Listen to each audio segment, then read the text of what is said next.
Oko 14 sati u centru Beograda video se gusti dim. U požaru koji je izbio na Pančevačkom putu izgorelo je 2700 kvadratnih metara magacinskog prostora u kome su se nalazile dečije igračke. Naše ekipe su stigle za nekih 4-5 minuta prve ovde. Trenutno na terenu imamo 14 vatrogasnih vozila i 45 vatrogasca spasioca.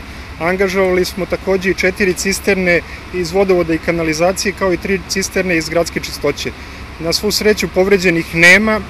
U ovom delu Krnjače nema ni stambenih ni poslovnih objekata. Vatrogasci su lokalizovali požar. Ovaj objekat je kružnog tipa. Mi smo uspeli na dve strane da vršimo presecanje požara, da se dalje ne prenosi, a sada vršimo trenutno dogašivanje ovog prostora gde je izbio požar.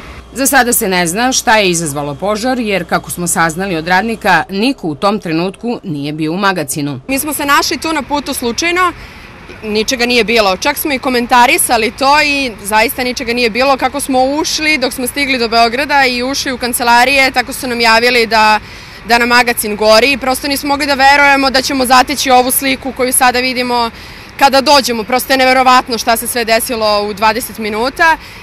Rekli ste i sami, unutra su igračke, to je uglavnom plastika, karton. Na teren je izašla i ekotoksikološka ekipa Gradskog zavoda za javno zdravlje, koja treba da utvrdi nivo štetnih materija u vazduhu.